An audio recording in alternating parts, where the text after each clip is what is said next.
Hi, everybody. This is Silvio Canto in Dallas, Texas on Wednesday, October the 26th, and welcome to our commentary. Before I get started, I have a post over at the American Thinker I'm going to recommend to all of you. You can see it at the American Thinker on the right-hand side of the where they post the articles.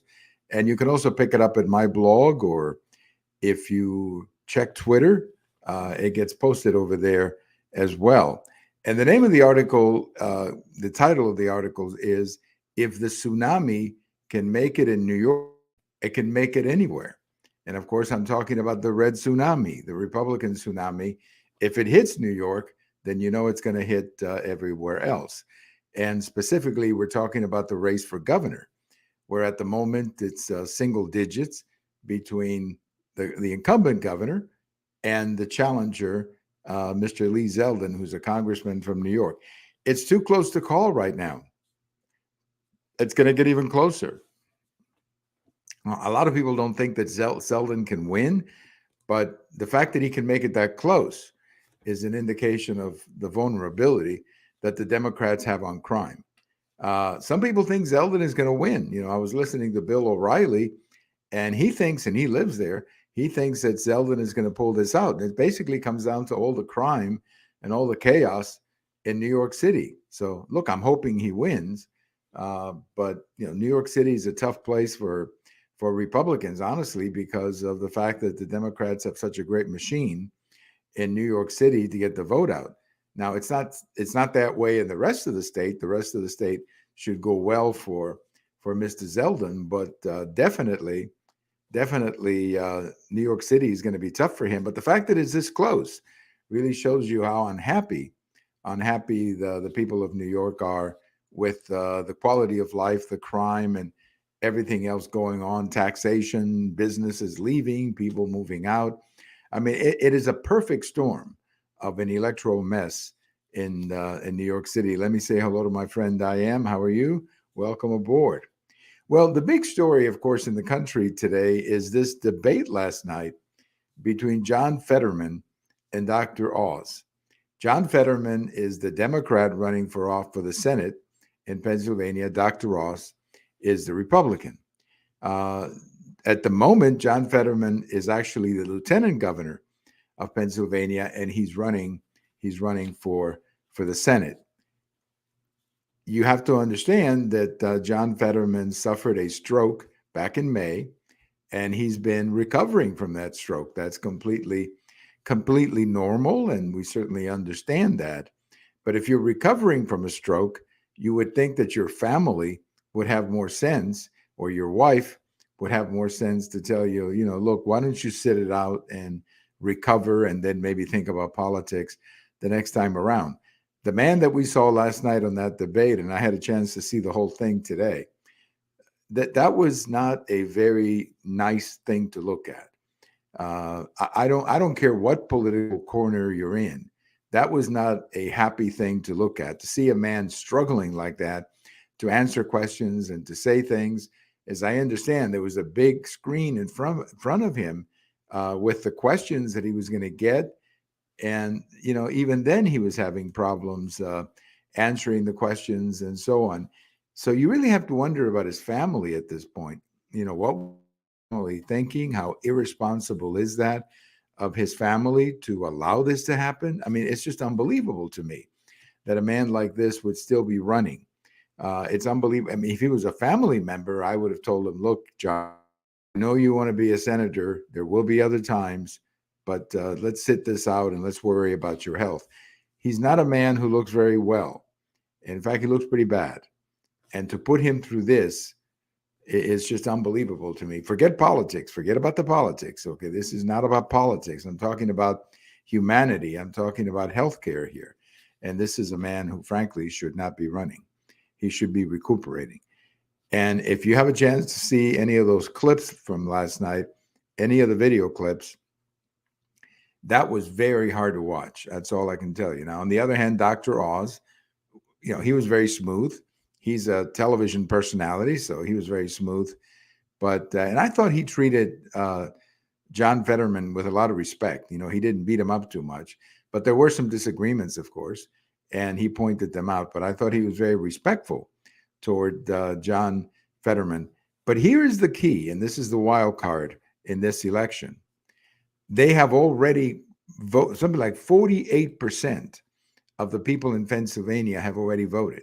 Now, we don't know who they are, of course, but if they're Democrats, that may be a pretty big bulk of votes for us to overcome. We don't know. We don't know. We're going to know on election day. And it's too close to call, according to all the polling data. But I think it really raises the question about early voting. Now, no, we have early voting here in Texas, but it's 2 weeks. And it's 2 weeks before the election. Like right now and next week, you can vote early. But 2 weeks before the election is different than 30 days before the election, because we've had a chance to see Governor Abbott and Mr. O'Rourke debate. Most of the districts have debated. Most of the candidates have debated. So we've had a chance to see them. But that was not the case in Pennsylvania. Half of the people who've already voted did not get to see this last night before they voted. And that, I think, is a question we have to ask ourselves. And I don't like this early voting. I think 2 weeks is about as far as I can go. But my goodness, to have 48% of the people in Pennsylvania already voted before what we saw last night. They actually, if you voted for John Fetterman, and if you're part of that 48% and you voted for John Fetterman, then you didn't vote for the man that we saw on television. You voted for somebody else, or an imaginary man, or the man that you used to remember, or whatever. Because the man who was on TV last night is not a man who should be running for anything. But yet a lot of people voted for him because they were able to vote early. That, I hope they reconsider that. I hope they reconsider that in some of these states, because it's not a good idea to be voting that early, especially when you have a situation like this. But one of the things that we need to bring up in this campaign, as the campaign gets going, one of the things that gets going and starts reaching the end of the campaign, one of the things we have to start talking about is some red noises in blue places. There are some Democrats who are very worried. Connecticut, for example, is starting to look competitive. The state of Washington is starting to look competitive. Well, those are states that the Democrats should win easily. But yet there, the Republican candidates are starting to hit hard and starting to make some inroads. And I think that what is happening is, and we've talked about this before, is that when you have a wave, when you have a huge turnout from one side or the other, any candidate within 5 points is vulnerable to losing the election. Because if you're within 5 points, you're roughly in the margin of error. So if you have a wave from the other side, you're very likely to get overrun by the wave. And that's what's happening in some of these blue areas, where Democrats are suddenly within the margin of error, and they're just as vulnerable to the wave, let's say, as some Republicans were back in 2018. So red noises in blue places. I think you may see some red noises in some blue places, just like I was talking a minute ago about the state of New York. It's going to be rough. It's going to be rough for many Democrats. Again, I'll say it again. If you're a Democrat and you were elected, or you are within 5 points of your Republican candidate, you are very vulnerable to being overwhelmed. Can wave, and indications are that it's going to be a Republican wave in a couple of weeks. But let me leave you with a couple of things from on this day in history. I'm sure you're familiar with that movie, The Shootout at OK Corral. My favorite version, there's been many versions of that story, but my favorite movie version is Burt Lancaster in 1957. That was a great movie. And that's the one that I like the most of this incident, the shootout at OK Corral. A true story, of course, has been, let's just say, romanticized by movies. But I loved that movie with Burt Lancaster in 1957. But the real shootout at the OK Corral occurred on this day, October 25th, 1881. And we're going to leave you also remembering one of the most interesting personalities of the 20th century, and that is the Shah of Iran, who was born on this day in 1919. He passed away of cancer in 1980. Now, you know, when I was thinking about looking at those numbers, I said, man, he died when he was 61 years old. Yes, he did. He died as a very young man. He had been overthrown the year before, as the Shah of Iran, and he was living in exile. He was in Houston for a while. He was in Mexico for a while. He was sort of looking up for a place to stay. He finally ended up in Egypt, and I think it was in Egypt where he passed away. But he passed away 42 years ago.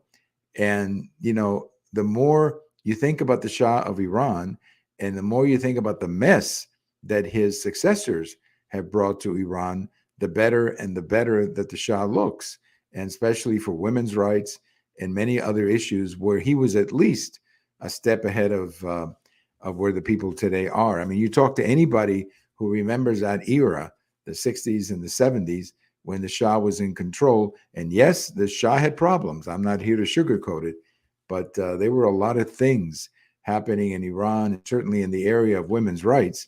It was a much better place to be than what it is right now, because the Shah was very progressive when it came to the whole question of women's rights. So we remember the Shah of Iran on this day, born on this day in 1919. Thank you. Thank you for listening. This is Silvio Canto in Dallas, and we'll talk to you later. Bye-bye.